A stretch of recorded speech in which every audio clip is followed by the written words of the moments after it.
আসসালামু আলাইকুম, এমএসডি আসিফ চ্যানেলের পক্ষ থেকে আমি আসিফ আছি আপনাদের সাথে।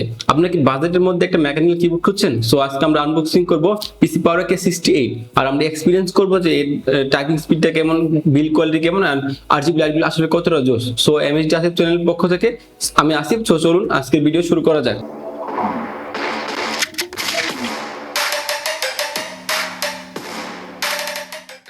প্রথমে আমি আমার বক্সটা নিয়ে নিব। সো আমি এটা বক্স, এটা আমি রাইন্স থেকে নিয়েছি, কিছুদিন আগে নিয়েছি, কিন্তু আমার আনবক্সিং এখন করা হয় নাই। সো চলুন শুরু করি আজকের আনবক্সিং। সো প্রথমে এখানে আমি সুন্দর একটা বক্সের মধ্যে র্যাপিং করা। সো বক্সটা সুন্দর। সো আমি সিলটা খুলে নেব। প্রথমে সিলটা খুলে নেব। ওকে ওকে সিলটা খুলে নেবার পর ওকে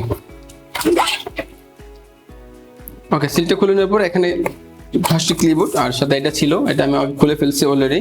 সো এটা হলো মেন কিবোর্ড। সো দেখি আর কি কি আছে এর সাথে। সো এখানে একটা user manual, first of all, যে এখানে আপনার ওই মানে কিগুলো কেমন ইউজ করবেন বা লাইটগুলো কেমন ইউজ করবেন, আর এখানে পিসি পাওয়ার ব্র্যান্ডিং করা, যে পিসি পাওয়ার K68 লেখা। আর এটা ব্লুটুথ 5 এর মাধ্যমে কন্ট্রোল করা যায়, ওয়াইফাই 2.5G এন্ড ওয়্যারের মাধ্যমে এটা কানেক্ট করা যায়। আর এখানে আরেকটা কিবোর্ড বা কার্ড, এটা শর্টকাট গুলো দেওয়া আছে এর মধ্যে। দেন এর মধ্যে আরেকটা বক্স আছে, সেটা হলো এইটা। জানেন এর মধ্যে কি আছে? সো চলুন দেখি এর মধ্যে কি আছে। সো এখানে প্রথমে এটা খুলবো। ও, এখানে কিগুলা মানে নষ্ট কোনো কি হয়ে গেলে, কোনো কি নষ্ট হয়ে গেলে, সো এটাতে আমরা রিপ্লেস করতে পারবো। সো এখানে 4টা কি দেওয়া আছে। দেন এখানে মানে কি খোলার জন্য যে স্টেপটা লাগে সেটা।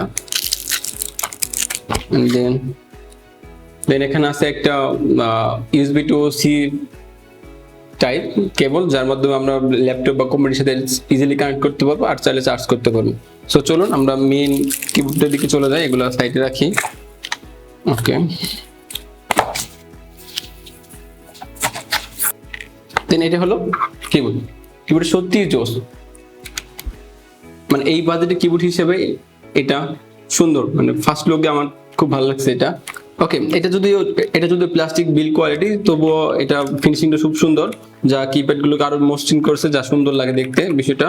আর এখানে যাতে পিছলে না যায়, সো এখানে রাবারের স্টেপ লাগানো আছে, সো আমরা ইজিলি এখানে রাখতে পারবো আর ট্যাপিং করতে পারবো ইজিলি। এখানে আমরা চাইলে ইউএসবি ওয়্যারলেস ইউএসবির মাধ্যমে ইউজ করতে পারবো, যা এটার ব্যাক সাইডে অ্যাড করা থাকে চুম্বকের মাধ্যমে।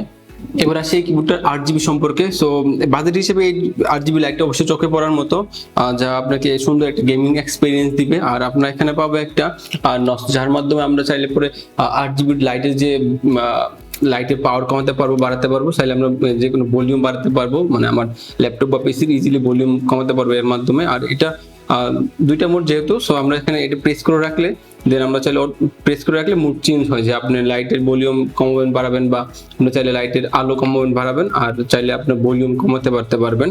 সো আর আমরা এখন দেখবো এই কিবোর্ডটা টাইপিং এর মানে সাউন্ডটা আসলে কেমন আসে। সো আমি আমার মাইক্রোফোনটা এখানে রাখবো, দেন আপনাদের দেখাবো। সো আমার মাইক্রোফোনটা আমি এখানে রাখবো এখন। ওকে আমি আমার মাইক্রোফোনটা এখানে রাখলাম, আর আমি এখন টাইপিং করবো ইজিলি, যে আপনার সাউন্ড আসলে কেমন শুনতে পান।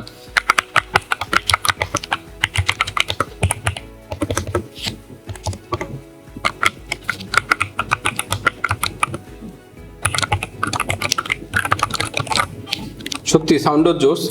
ওভারঅল যারা প্রথমবার মেকানিক্যাল কিবোর্ড সুইচ করছেন, তাদের জন্য এই কিবোর্ডটা সত্যি একটা অর্থির জিনিস হবে আমি মনে করি আর কি। আমি যদি এর প্রাইসটা সম্পর্কে কথা বলি, এখানে এর প্রাইসটা ছিল, আমি রাইন্স থেকে নিয়েছিলাম, যেটা ছিল 5000 টাকা প্রাইস, বাট আমি স্টুডেন্ট ছিলাম যেহেতু, এর জন্য 50 টাকা ডিসকাউন্ট দিয়েছে তারা আমাকে।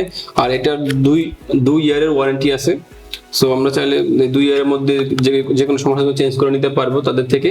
সো এটাই ছিল আজকের ভিডিও, আর আশা করি লাইক সাবস্ক্রাইব করে সাথেই থাকবেন। ধন্যবাদ আপনাদের সবাইকে।